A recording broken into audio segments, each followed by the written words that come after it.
Oh, sampai dah habis dah? Iqra nak habis dah? Iqra apa dah?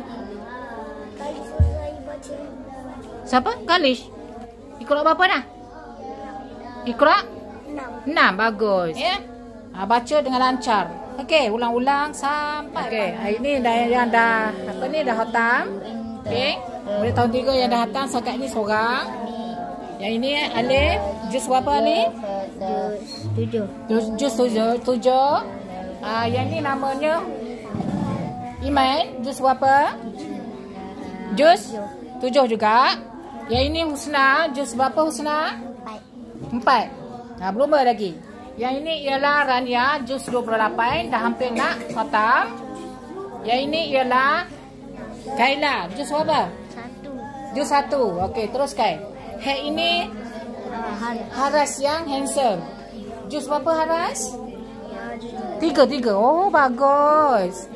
Ini Iqra lagi. Namanya benda tak Balkis. Balkis masih lagi Iqra 3. Sedang dibantu oleh adik tahun 1. Ya, membaca Iqra 3 tersebut. Tahniah Kaila. Ya, yang membantu. Dapat pahala ya. Hek ni pula Iqra berapa ni? 4. Teruskan. Ini pandai ni. Dia pandai ni. Dia kenal betul. Awak Iqra 6 dah. Okey, Aira. Teruskan. Okey, awak dah pandai sebenarnya. Baik, yang ini pula Iskandar, murid baru kita, Iqra ke 2. Sedang dibantu oleh siapa? Akil. Okey, sebenarnya Akil tak boleh bantu dia. Akil kena mengadap kita Akil. Sebab usaha kata tadi, Akil kena lancarkan bacaan Akil.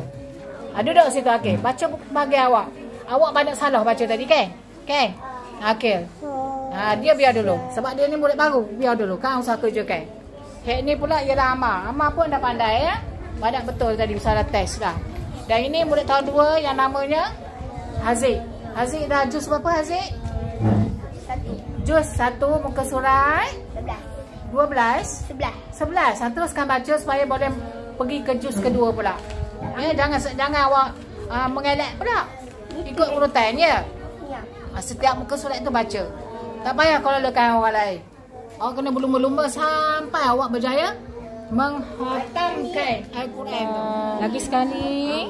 Torina.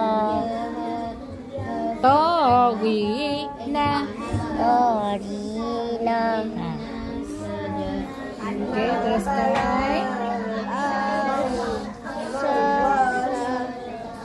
Awala ya'lamuna annallaha ya'lamu ma yusirruna wa ma yu'linun. La ya'lamuna annallaha ya'lamu ma yusirruna wa ma yu'linun. Ya ke yung? Ya'linun. Wa ma apa tu? Wa ma yu'linun.